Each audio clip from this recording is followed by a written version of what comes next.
as you may or may not know, I really like metal music. In fact, I make metal music. It's not extreme metal, so don't go flaming me in the comments, anything like, oh, that isn't real metal. Shut the fuck up! Shut the fuck up! I don't give a fuck. I don't give a fuck what you think it is. But I love metal. I've been listening to it for a while now. It's been years now. And I feel like it has a really bad reputation for nothing. And you know, usually you will ask people like, what do you think? What kind of music you listen to? And they'll be like, oh, I listen to pop and I listen to rock. Oh, but not metal, not metal. Why not? Why is that a valid opinion? I mean, I think we all agreed that country was bad, but why metal? Metal has been so important. It has had such important accomplishments and things happening around it. Like for example, the Live in Moscow thing in '94. That was fucking crazy. And bands were going to Russia for the first time, and those videos are fucking crazy. If you've ever those videos are fucking crazy if you've seen Pantera play in Moscow. If you haven't seen that video, it's just completely nuts. And I don't know, basta! My cat is crazy. Oh, I feel like someone that could take that shit out of context. I should stop saying weird stuff. But like, I talk in a way that I don't really care if I say weird stuff anymore. So I have some theories as to why people have such an aversion to metal. And you know, I feel like it's pretty obvious, but I wanted to talk about it anyway because I really have a passion for this genre, and I don't get it when people refuse to listen to it. We're gonna get there. This is CORNEA-SAL, and this is going to be a rant about why I think people dislike metal without even having listened to it, and why, if you want to start listening, why you totally should. So first of all, about the marketing of metal music. So heavy metal started in the 60s. This was apparently by Memphis blues musicians that basically experimented with the feedback, with more distorted guitar sounds, did have some root in the psychedelic rock, and eventually this one guy stands out, Arthur Brown, and he was a psychedelic singer, and basically started using this kind of black magic look to his performances, just like giving really strange, scary performances. So this is why nowadays we can still see imagery such as skulls or like crosses in metal, because you know, like the aesthetic is still kind of there, like it hasn't changed that much. And okay, so if you talk to a normal person that isn't very into music, they will tell you, metal music, are you satanic? What the fuck are you talking about? I hate it so much when people just automatically assume your religion because you listen to distorted guitars. I mean, I get why, but I feel like they fail to look past the surface. But I think that people fail to see different kinds of music as tools. You know, okay, first of all, you can't just grab an entire genre and put it into one box, like all metal is satanic or occult. Like, there's a big difference between Morbid Angel and Tool, for example. There's a big difference between, I don't know, groove metal and death metal or black metal. There are such different subgenres because it's like huge genre. Even though it comes from rock, you can see a bunch of subgenres completely different from each other, you know. Or people say, oh, but it's all screaming. No, it's not all screaming. If you steer away from death metal, metalcore, and black metal, most of the singers can have sort of a growl to their voice, mostly because, you know, it comes from rock. That's kind of like the vibe that it's given. It's not all screaming. People can choose to do whatever they want with their time, and if they don't want to listen to something, then that's completely fine. But what's the use in actually just insulting something without even giving it a serious try, you know? Okay, so personally, for me, it was like this. When you're used to always listening to pop music and soft listening, easy listening, you will most likely have a hard time listening to metal. I remember the first time listening to Deftones, I thought it was garbage. I'm so sorry. You know how Deftones has that reputation for sounding like moans? When I first heard Cherry Waves, I thought, what the fuck? this is almost. I was so confused. And remember, this guy had recommended me the band. I was like, what are you listening to? What is this? And back then I was a BTS fan, which I still love BTS, and I have defended BTS before, and I will now because they're amazing. But I just wasn't used to that kind of stuff, okay? So I thought it was really weird. And then my dad, I remember he was listening to metal music.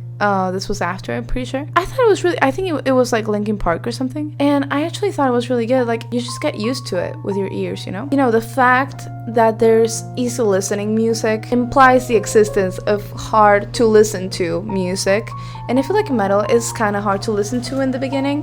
But once you do get used to it, I feel like you enter this you can tap into this new range of emotion that you usually release with other kinds of music. And I want to connect this with my other point, which I'm going to go into next, and that is that, you know, usually when we listen to music, we tap into our emotions. Your favorite song is probably something that you can relate to on a personal level. It doesn't have to be, but you know, at least for me, my favorite songs are ones that I can relate to or that I just understand the feeling of. They usually come really deep within the artist's mind, and of course it's really beautiful. I feel like if you really want to make an inspiring art piece, the best you could do is to put all of your emotions into it, right? The most popular songs nowadays are about, of course, sadness, which I feel like is the most controversial emotion out of the normal everyday emotions, or the one that people are most afraid and embarrassed to share. So there's sadness, there's love, if you can even consider that an emotion. I feel like it's more of a secondary emotion that comes from others, right? Love songs are extremely popular. And then there's just happy songs, which I hate. I'm so sorry. I don't like when songs are too happy. They just ruin it all. Because if I wanted to be happy, not listen to me. No, that's really bad. I don't have to tap into anything. I'm just relaxed, right? You know, we're talking about these common emotions like sadness, happiness, and of course, like fear. And now I feel like I'm naming the cast of Inside Out. But where's anger? Why do people choose not to tap into their anger? It's really strange. Like with the style of pop songs, for example, it's really hard, at least for me, I don't know, I've never heard of it, to tap into anger. Because, I don't know, there's this surge of pop rock nowadays, which is okay, that does express some anger, but it just doesn't go all the way. And metal does that for me. Of course, with its bad reputation, you know, I feel like people, I've told people before, like, oh yeah, like I typically just listen to metal music, and they're like, ooh, you're so edgy, shut the fuck up. They just immediately think you're some kind of edgelord, and I'm not. And of course there are a lot of people who listen to metal and are edgelords, but that doesn't have anything to do with listening to metal. Do you listen to metal because you're an edgelord, or are you an edgelord because you listen to metal? I think it's not the second one. These are things that could go in hand but are not necessarily true. I have become a calmer person after starting to listen to metal because it's just so nice to be able to let that out, you know? And when I'm nervous, when I'm really enraged about something, just feeling that externalized is just so powerful. It feels so good. People's aversion to metal has more to do with the stereotypes rather than the music in itself. Some people will say, oh, but the lyrics, they're all satanic. No.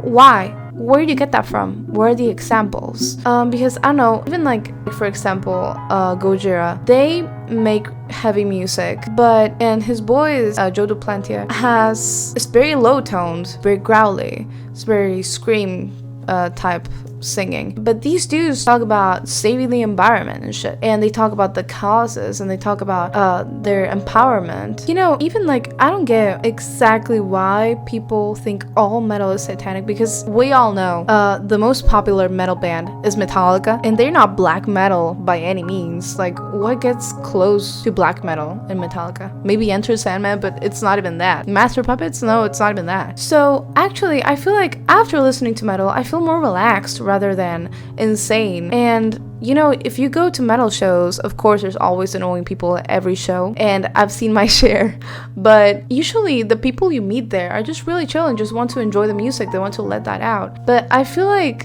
if you allow yourself to feel that anger and externalize it positively with art, then you can be in touch with your emotions and actually build some emotional intelligence for yourself by allowing yourself to feel these emotions. You can also tap into them more often, manage them with more caution than someone that completely ignores their anger. And I'm not saying that if you only listen to pop music, you are ignoring your anger completely. You may be a completely healthy and stable person either way. But the more you tap into your negative emotions in small doses, you don't have to explode, you know, one day. So this usually happens when you bottle in stuff as well. For example, if you're someone who bottles all their feelings up, eventually you just break, because it's not human nature to keep our emotions to ourselves. Why, when you're sad, why do you want to cry? Because your body wants to externalize it. It's not natural, it's not good.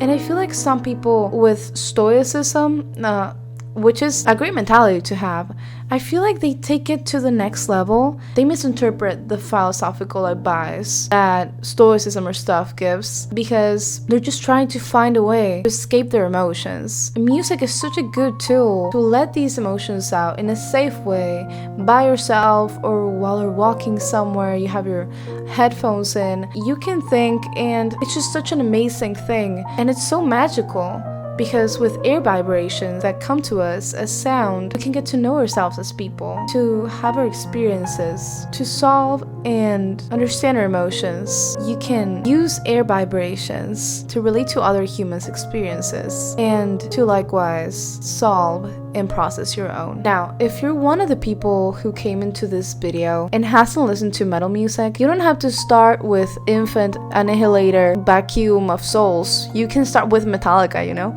You can start with Iron Maiden. You don't have to like extreme metal. I just ended up liking grindcore because I got used to it and I just liked it, but you don't have to. And allow yourself to fully let go. If you're a person who can't process your emotions correctly, this is specifically what you should be doing. This was CORNEA-SAL, and I asked if you send this to your friends who don't like metal, and see if you can convince them, because